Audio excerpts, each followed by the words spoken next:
Cue the music, let's go. I'm your boy Ro, managing editor for the new OBB legend and OG member of the Orange Bowl Boys, and welcome to another Caneswear sponsored edition of X's and Ro, where you ask the questions and we provide the answers. We'll even provide the film. First question comes in from Daniel Thames at Dan Thames on Twitter. Why do teams have run game coordinators and passing game coordinators?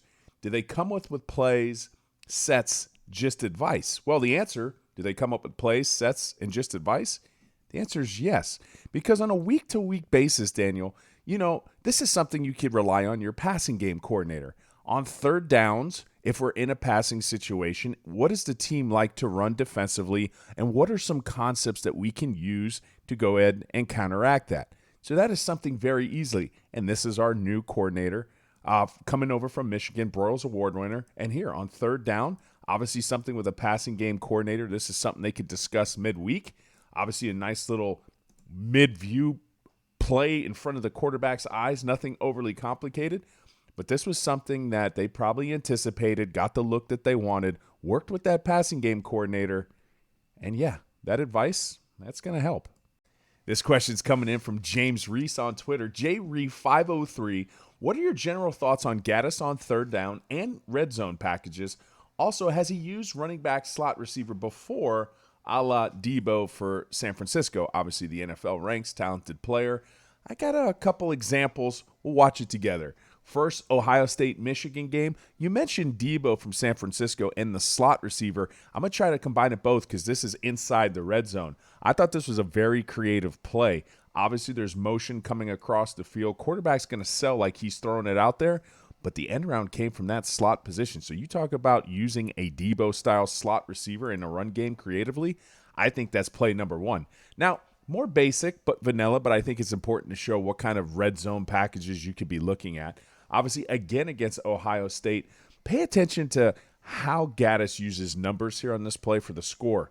Because right of the hash into the boundary, we got a safety over the top. 1, 2, 3, 4.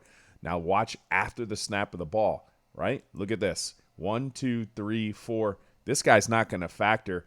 I mean, you're basically getting a 5-on-2 in this situation. And this is just big boy football. Hat on a hat, hat on a hat. Stronger man wins. Touchdown. Bang. All right, now let's go to a Maryland game, and you're talking about third down packages. Well, I think this is creative too, and once again shows you how you can use a Deebo-style player in this offense, somebody with quick skill. Orbit motion coming around the quarterback.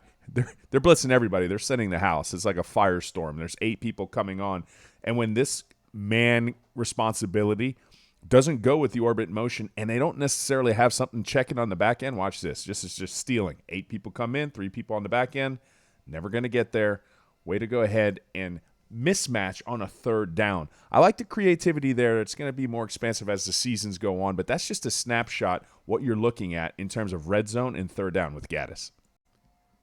Sometimes you get a very thought-provoking question, and it's coming in from Robert Freeborn at Rob Freeborn on Twitter. It's often said that catchers make good baseball managers. Is there an equivalent for football?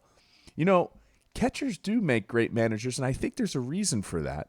It's because they're involved at every play, so they have to know the idiosyncrasies and the intricacies of the game, and then they also have to manage a pitching staff. And that's not just like their mechanic side of it, but the people side of it. When they're off, when they're emotionally distraught, just a quick mound visit, they have to learn that art, how to manage people. So on the football side of it, I think it's very natural to say the quarterback is similar to the catcher. They have to manage the whole huddle. They're involved in essentially every single play. And when there's a player down and out, that's usually the guy that needs to go over there and pick them up. So those experiences a lot of times translate well as they turn into coaches. Is it absolute? Absolutely not. But at least that's my opinion on it. This question's coming in from Covington Kane at 22B Sweat on Twitter, and he asks, Rome, what do you expect with Gattis coming in with a loaded running back room in Heisman candidate QB? You talk about a loaded running back room. Well, it got a lot more loaded, especially after the pickup National Signing Day with Mr. Citizen Kane. Then you got the Rooster, hopefully a healthy Don Chaney this year, Thaddeus Franklin, Cody Brown, and you brought in a transfer portal player in Parrish. So, yes. And what do I expect? Well, under Gattis, you got to realize a couple things. Obviously, yards per play under Gattis has improved every year from 2019 to 2021, being 6.39. That's impressive last year. And they were the top 15th rushing attack in the country. They rushed for over 3,000 yards as a team. So what do I expect on that end of it? Well, I expect the running game to pick up, especially when you have Mario Cristobal as a coach, with Coach Mirabal coaching the offensive line. Now, what do I hope? Well, the one thing that was evidently clear the more you kind of watch film is that Tyler Van Dyke is special on the Miami side, and no homer here, but he's a lot more talented, is going to be higher sought after on NFL teams than what Michigan had at quarterback last year. So with that being said, I would hope that the offense will morph around his talented skill set, and Tyler's remarkable pre-snap diagnostician of what defenses are trying to do, very good post-snap as well, has a surgical arm downfield. So if you can meld these offenses together, and I'm sure it will, they're going to learn really quickly what each individual talent is. You're going to have one dangerous offense moving forward. This question's coming in from KingCane13 at CanesGang1313 on Twitter, and he asks, out of all the stats on Gattis you've seen, what one stat really stands out, and how do you see it having the biggest impact on us moving forward? Well, a fun stat first. Did you know that Gattis' offense, it was tied 7th nationally with 23 plays over 40 yards? So it has some big play potential. But easily for me, the biggest stat takeaway is how efficient Michigan was at running the ball. They finished the season with 3,001 rushing yards, which was good, first in the Big Ten. Miami, conversely, third last in the ACC with 1,532 rushing yards. I know Michigan played a couple extra games, mind you, but they almost doubled the amount of rushing yards at season's end. That's impressive. Miami will be able to run the ball better. With his offense, there's a lot more diversity in sets and a lot more diversified run game, which I felt was absent with Rhett Lashley's offense at times. That's the big takeaway for me. That's the big takeaway stat. Luke Williams on Twitter at Interior Porn. Hey, yo. Do you pinch yourself to check it's not a dream? Me personally, I'm very blessed. In terms of the University of Miami Hurricanes these days, they're in very good hands. And this is going to be the last clip of the evening. Special shout out to Caneswear, proud supporter of X's and Ro, student of the game. This channel, check them out at their Davie store location or online. Brett, Kenney, and the boys, they'll hook you up. They are the everything store for everything Canes. Now, earlier this week, a funny little exchange.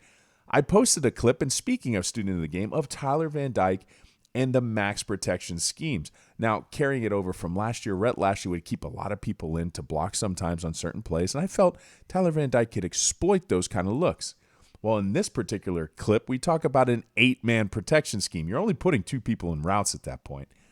And once you know it, Miami quarterback, alumni, and OBB alumni, Malik Rozier. Personally, I hate the 8-man pros. Love free releasing backs and telling quarterbacks where the hot is. So basically what Malik is saying, he wants more passing options in the routes. And you know what? That's the brilliancy of the game. I respect Malik immensely. If you guys didn't know, he works exclusively with Tyler mechanically. They go down, they break down film religiously together. He has done wonderful work. He's very respected in his field, and I respect him immensely. But Malik, I'm going to go ahead and share with everybody what I shared with you. Max Protect bombs for your moms, bro. I'm your boy Ro, managing editor, site chief for the new OBB Legend. Check that out, coming out soon. Stay dangerous, my friends.